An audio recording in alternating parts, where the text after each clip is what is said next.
Shalom. Call hello Yahweh Bahasham, Yahweh Shai Bahasham, Rakaha Kodash. Double honors unto the apostles, double honors unto the elder bishops. Salutations to all my fellow laborers doing this work in truth and sincerity, risking their lives and their freedom to do so now more so than ever. The 144,000 and the scattered elect that are scattered around the four corners of the earth among the heathen nations that look like the heathen. This is not a black thing. And to the few Akwaf that are listening and learning, to you I say Shalom. This is your brother Malcolm. I'm from the branch of the great millstone. And this is Ecclesiastes 12:3. In the day when the keepers of the house shall tremble, and the strong men shall bow themselves, and the grinders cease because they are few, and those that look out the windows be darkened, and the doors shall be shut in the streets, and the sound of the grinding is low, and he shall rise up at the voice of the bird, and all the daughters of music shall be brought low. Also they shall be afraid of that which is high, and the fear shall be in the way. And the almond tree shall flourish, and the grasshopper shall be a burden, and the desire shall fail, because man goeth his long home, and the mourners go about the streets. People see no hope. There's no jobs. People continue to keep getting laid off in the thousands. John Williams did a video yesterday about 75,000 more people getting laid off. And then you had that guy from the Federal Reserve, practically redacted, did a video. Mr. Clayton and his wife, Clayton Morris and his wife, they did a video where they showed the guy from the Federal Reserve, who basically pretty much admitted that the influx of all these migrants is also one of the reasons for unemployment. It just isn't any money, but they got money to keep those planes flying in the air. They're spraying those poisons all over America and practically every NATO country. Because you watch movies, and I was watching movies that were made overseas in the different parts of Asia, even the portion that they call Europe. And I see the same half dead trees. The bottom of the trees are flourishing. The tops got dead branches. The chemtrails in the sky. You see movies and there's chemtrails, clouds, chem clouds. Let's just call them that from this point forward. There's chem clouds in the sky, even in movies. All right, I'm watching a movie. It's supposed to be a period piece. All right, but you got chem clouds in the sky. Well, Esau is through, man. All right, and his system is about to turn upside down. All right, so here's Lynette Zane. I believe with all my heart and everything that I know that we've already begun the transition to hyperinflation. We're going to see more borrowing, more money printing, more inflation, because they have not killed that beast that they created and continue to create. And I think it'll become very obvious 2025. I believe that they're going to try and hold it steady through the elections, so not have a big crisis before then. But after that, I think all the gloves are pretty much off. In my opinion, what they have in mind for us takes us back to feudal times. I think the banking sector is extraordinarily sick. Well, every single bank is underwater. And even a quarter of a point, that's not going to do really anything to these valuations. And if you go to the purchasing power of the consumer dollar, the Federal Reserve tells you themselves, if you look on that left-hand index, what's down at the bottom? A big fat zero. And we're not very far from that. It's critical that there is a zero on that index, so they well know that the currency is going to zero. Mm-hmm. And what happens when we get there? Hyperinflation is usually a rate of at least 50% per month by the technical definition. Do you literally mean hyperinflation as that technical definition? I think it'll be even worse than that. Everybody wants a healthy work life. And one place where you can dream big and all with easy access to... The So basically, later on in this show, she goes on to explain that the dollar right now is just a little bit over is a little bit almost what 3 cents. All right, that's almost the buying power of the dollar now. That's why it takes so many of them to buy, you know, things. It takes so many dollars now to buy things that, you know, they're like, for example, something you used to pay $1 for, now you're paying $3 or $4 for. Something you used to pay $5 for, you're paying $15 to $20 for. All right, because the value of it just keeps shrinking. All right, that's what the issue is. It's not that prices are going up. All right, prices aren't going up at all, people. It's just the value of the dollar is going down. So now it just takes more dollars to buy the same shit you used to buy. And with all that happening, they're getting ready to finally put the nail in the coffin of the thing that you call the Constitution. And they already break the Constitution here in America every day in these court systems. Most of the things that they're enforcing on the people, including the Federal Reserve and the whole tax-paying thing, Title 4D child support, almost everything that they're doing already is in violation of the Constitution. People just are ignorant and don't understand that, you know, they're putting foreign treaties over you. Well, what they want to do now is put everyone under a foreign treaty. And if you don't understand what I'm saying about a foreign treaty, Title 4D child support, for example, is out of The Hague, and it's a foreign treaty. And just to make it very quick and very plain, all right, outside of the many other ways that you can point out that it's unethical and that it's invasive and it's basically draconian, and it is definitely in a violation of your rights in so many ways that violate the law. But the number one thing that it violates is the fact that it's a foreign treaty, and it is actually against the Constitution, which is the law of the land, to put an American citizen under a foreign treaty.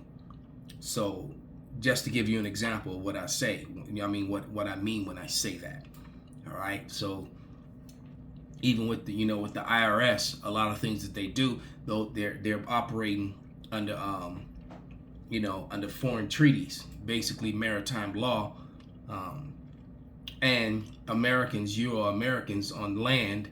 You know, you go into court and those yellow fringes are around the flag. You're being judged under maritime law and not under the law of the land, which is the Constitution, the Bill of Rights. You know, and that's what they do. They get you into a maritime court. So the courts are already violating the Constitution, and there's very few things in it that's still holding on to it. So they get ready to just completely get rid of it. Watch for yourself. And I don't need to declare the copyright statute because it's been on the screen for like the last 3-4 minutes.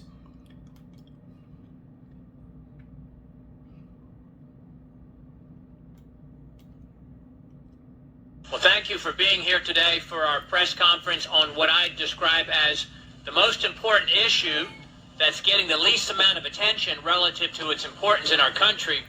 And like many other issues, we're going to be deciding on November 5 what kind of a country we're going to be, and it applies to this issue as well. President Trump had withdrawn the U.S. from the WHO, and of course the Biden administration, like every other disastrous decision they made, reversed those policies when... The WHO is the World Health Organization, which is a non-government organization that no one voted for. All right, it's an NGO of the foreign countries, and they basically, what he's going to share with you is that they intend to put America. So basically, they're trampling on your Constitution. They're trampling on your Bill of Rights, and they're trampling on your freedom. And they're going to put you under the WHO, which will give foreigners complete control over you, over your taxes, over everything. Which will usher in the MOTB. All right, because they're gonna deal with the new currency, electronic currency.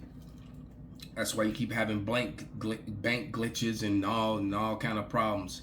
It's just nonstop.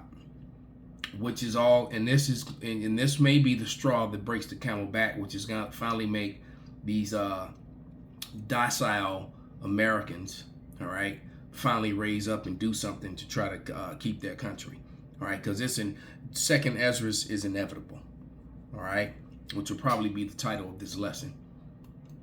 The Biden-Harris administration got in charge. Well, later this week, the UN is going to hold a, quote, summit for the future. And they're going to produce, this is right from their website, an intergovernmentally negotiated, action-oriented pact for the future with a chapter on transforming global governance. Ascending. And most of this isn't going to work because remember, there are 195 nations in the UN. 139 of them are, or 159 of them are with the BRICS nations. All right, so yeah, so you're not going to be able to be a part of this WHO thing, and it's gonna. We're looking at some serious conflicts here, and conflict of interest in every way. So what you're about to see is the Royal Rumble worldwide, and here in America. All right, it's gonna be the Royal Rumble. All right, and if you ever watch one of those old Royal WWF Royal Rumbles, you know, anything goes. It's everybody against everybody. You know, it's 50 guys in the ring just pounding on each other. You know, and a couple will team up against, you know, some of the stronger ones to try to get them out, and you know, whatever. You know, but they always end up fighting each other too. So that's where we're headed. Beyond the powers being sought by its subordinate agency, the WHO, the UN is seeking even broader and more powerful authority, as you will hear a lot about today. The Biden-Harris administration apparently intends to fully support the surrender and compliance of the U.S. to the UN in these endeavors. They are lying. You hear that, you patriots? You red-blooded, good old boy Americans? You shotgun-toting the AR-15 carrying, you know, open carry. Yeah. You hear that? Aligned with the international globalists that hate America, that hate the Constitution, that hate our founders, that hate our founding Judeo-Christian principles. Yep. And they want America to become... Now, remember, under Judeo-Christianity, Esau Edom violently took the whole world. And you often hear me say that Manifest Destiny has a part 2, which they weren't ready for. They didn't read the fine print that what they did is going to happen to them double. Just like Dr. Lisa said, you know, when we had that debate many years ago, that was probably about four years ago or so, when she said, well, we stole it fair and square. And I said, great, keep that energy, because the Lord and his people are going to take it back fair and square, the same way. All right. There's no way around this. We go to Obadiah real quick. This is Obadiah 1:6 and 7. It says, how are the things of Esau searched out? How are his hidden things sought up? All the men of thy confederacy have brought thee even to the border.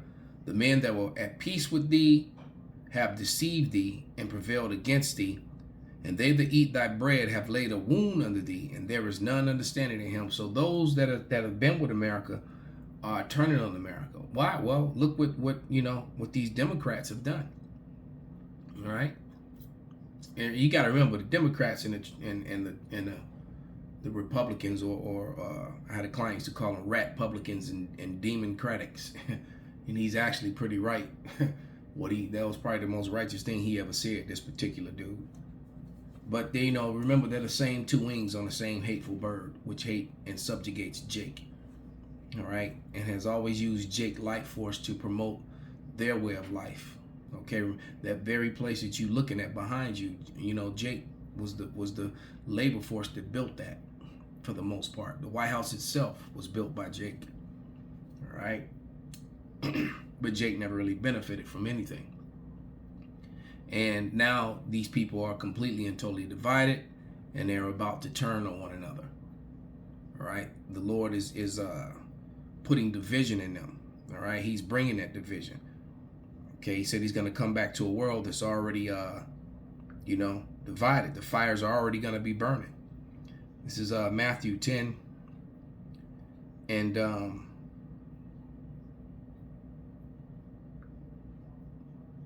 start at 34. Think not that I am come to send peace on earth. I came not to send peace, but a sword. All right. Remember, Edom's blessing was the sword.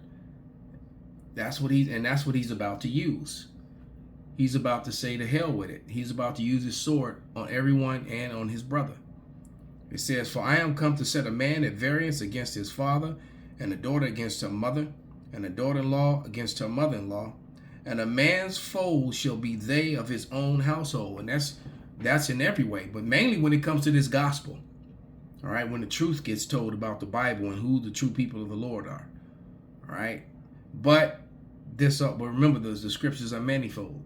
This is also in the politics and the belief systems, especially the murderous, land stealing, heritage stealing, things that came from the Judeo-Christian movement, the whitewashing of history, the falsifying of biblical characters, of everything. All right. But yeah, it says a man's foes shall be them of his own household. So both physically your own household, also them, the keepers of the house that believe like you do. Your Republicans, your Democrats, they're all going to turn on each other, and they're all becoming departmentalized. All right. So, and the chances are, Zhang said that she thinks that after the election. But I'm thinking it's not even going to be an election, because if they wait to after the election and then hyperinflation kicks in, then it'll evidently and obviously be the fault of the people you see on the screen. Edom has to, he can't allow himself to be exposed. He always has to put someone else's face on the screen to make them the problem. That's why they keep putting Diddy's face on the screen. With all the Hollywood, child molestation and prostitution and sexual deviancy that goes on there. All of a sudden, Diddy's the face of that, when that was being done before Diddy was born, before Diddy was on the scene. All right. Okay. What about Epstein's list? It's like they don't want to talk about that. But here, let's look at this something to consider. Well, here we go. Let's do this one first. And these are all from the beloved brother here, the arrows of indignation. But here we go. Everybody loses if there's a civil war. Both the red team, the blue team, and everybody that's unaffiliated with either team. He's right. Loses if there's a civil war. Except the people of the Lord. All right. See, that's what he's about. He's almost right, not quite. For everybody that's not found written in the book, it's bad. Politicians on the red team are not going to fight for the red team. Politicians on the left, on the blue team, are not going to fight for the blue team. Okay, that is going to be citizens fighting amongst each other. Chaos and uproar and unrest. Okay, our kids will learn of them fucking wars. It'll be fought on doorsteps. It'll be fought outside businesses. It'll be fought in the fucking streets. Yep. What do you think the government's going to be doing at that time? You know what happens if we go into a civil war? Well, you're going to finally see that bird. You've been focusing on the wings. Now, we go into a civil war, the government's going to fucking come in and play. Damn, you heard what he said? I didn't even realize he said that. You're going to finally see that bird. You've been focusing on the wings, the left and the right-hand side. Meanwhile, that bird's going to come down with them talons and start attacking and killing everybody. And so we're going to play this next video, something to consider. And I'm thinking more what she's saying. All right? Okay? I don't see them waiting to after the election going in, and going into the new year, and then hyperinflation sinking in, and then everything going crazy. I believe, and it makes sense that it happens before then, because then they'll be able to blame it on outside entities and the migrants and the wars and the this and the that. Okay, if they just let it fall, they can't do that. They need remember, we live in a society where the villains, who play victim, all right, they need someone else to blame their own shit on.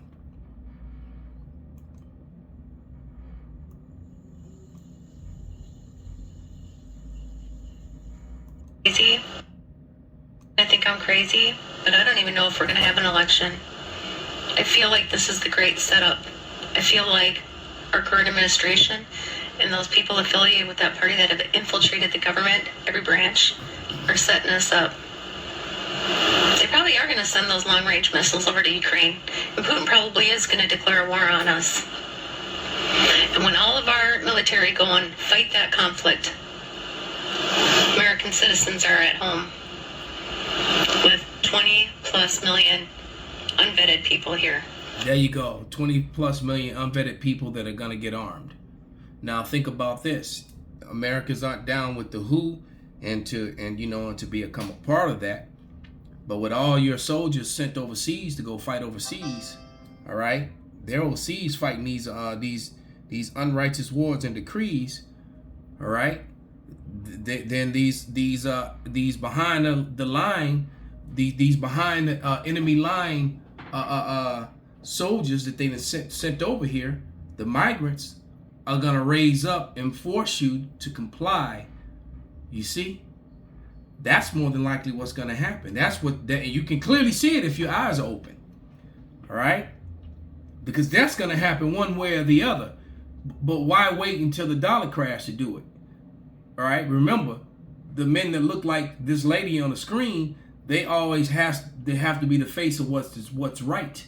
And they can't, and the Edomites can't allow the dollar to crash on their watch. They need an event to blame it on.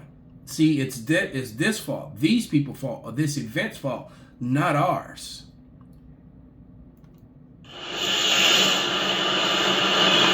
Fucking fill in the blanks.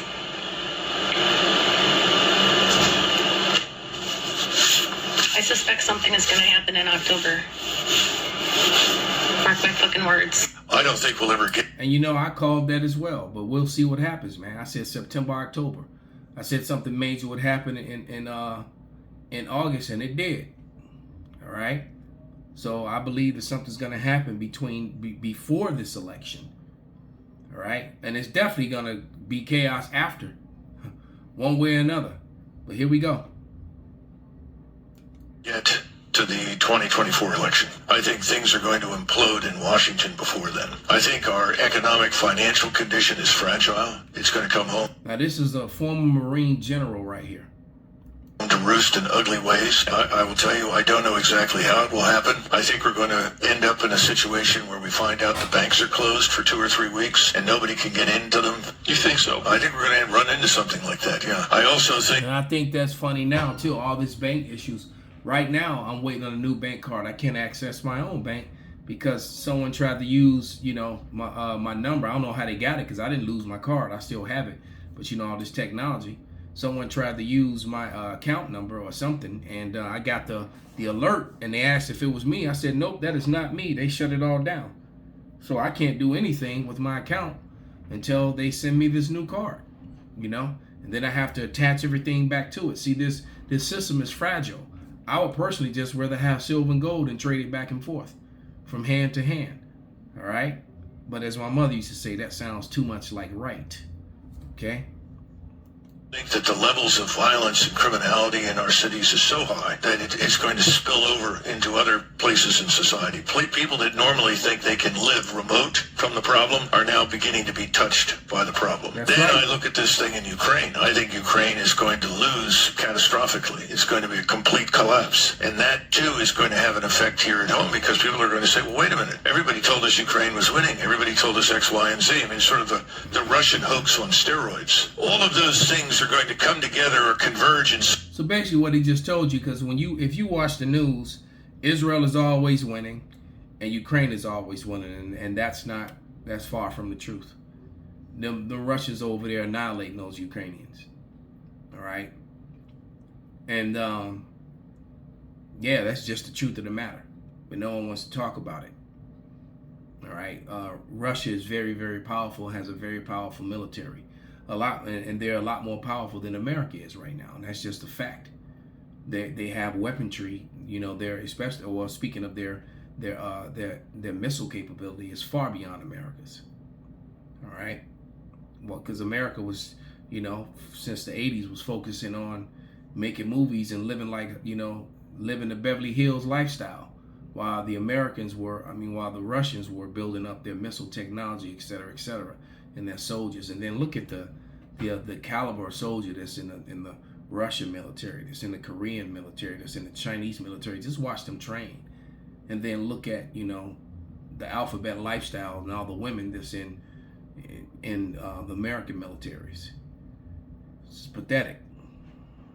And then there's this soft ass, you know, generation of pudgy, chain smoking, vaping, no endurance, young Americans.